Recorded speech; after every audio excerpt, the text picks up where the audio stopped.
इंसान हालात के सामने मजबूर हो जाता है, कभी अपनों के सामने तो कभी परायों के सामने।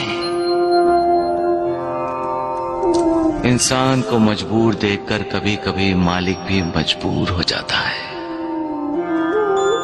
क्योंकि जो कुछ भी होना है प्रारब्ध के अनुसार होना है, और मालिक की मजबूरी यह है कि वो प्रारब्ध में हस्तक्षेप नहीं कर सकता। जब कोई विश्वासघात करता है तो दिल फटता है, आंखें रोती हैं। पूरे संसार से ही नहीं, मालिक से भी विश्वास में दरारें पड़ जाती हैं। लेकिन मालिक पर अपने विश्वास को कभी डोलने मत दो।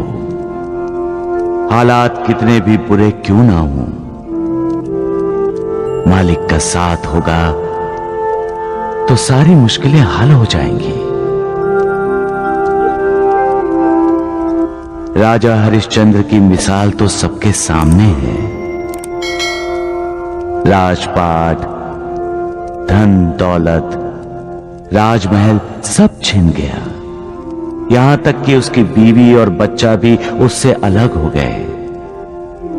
फिर भी राजा हरिश्चंद्र का विश्वास नहीं डगमगाया, कभी सच्चाई का साथ नहीं छोड़ा। सच क्या है? सच कौन है?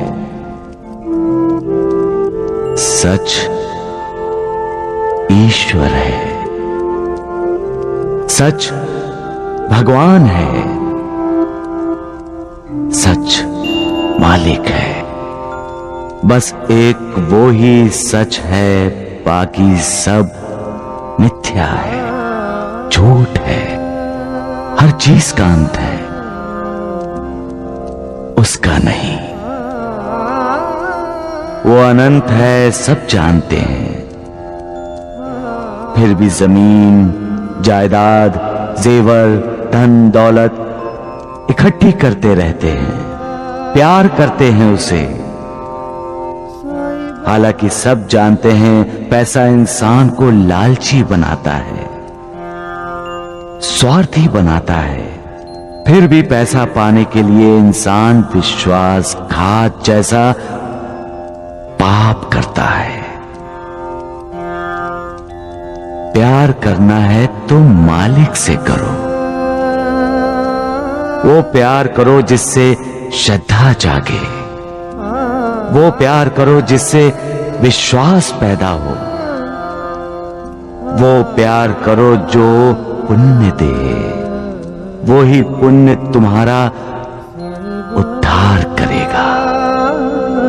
कमजोर इंसान हालात के सामने सिर झुकाते हैं, लेकिन कुछ इंसान ऐसे भी होते हैं जो हालात पर सवार हो जाते हैं। बाजी, हालात के सामने मजबूर होकर बच्चों को अपने से अलग करके उन्हें त्याग देना, ये फैसला गलत था। माता पिता को अपने बच्चों को हालात से लड़ने की शिक्षा देनी चाहिए, हालात के सामने मजबूर होने की नहीं।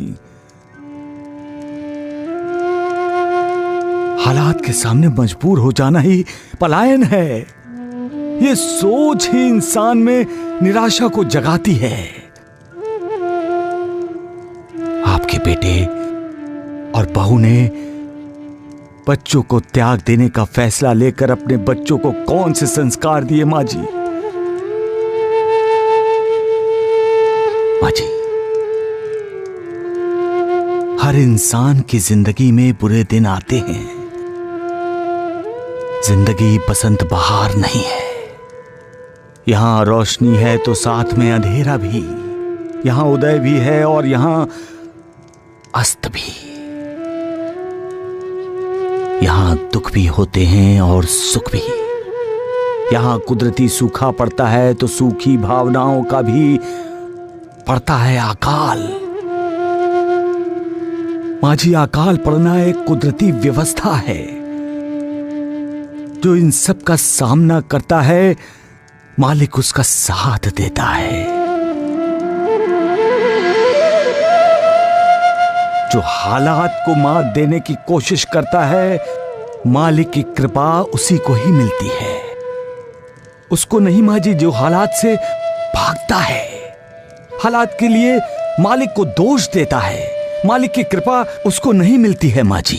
जो इंसान अपने आप को नहीं ढूंढता, वो दूसरों को कैसे ढूंढ पाएगा? जो अपने आप को नहीं ढूंढ सकता, यानी अपने आप को जानना, अपने अंदर की आत्मा का दर्शन करना, अपने अंदर ज्ञान का जो प्रकाश है उससे अपना जीवन प्रकाशित करना। जब अपना जीवन प्रकाशित हो जाए तब दूसरों की खोज आसानी से की जा सकती है। कोई मिसाल दे सकते हो तुम? एक तपस्वी साधु का शिष्य था। कई वर्ष कोशिश करने के बाद भी वो ध्यान नहीं लगा सका। आखिर वो अपने गुरुदेव यानी उस तपस्वी साधु के पास गया। बोला, इतने वर्षों से मैं ध्यान लगाने की कोशिश कर रहा हूं, लेकिन ध्यान लग ही नहीं रहा। तो फिर तपस्वी साधु ने क्या कहा? साधु ने कहा, तुम इस देश के राजा के पास जाओ, ध्यान कैसे लगाया जाता है वो तुम्हें शिक्षा देंगे। एक राजा? हाँ गुरुदेव।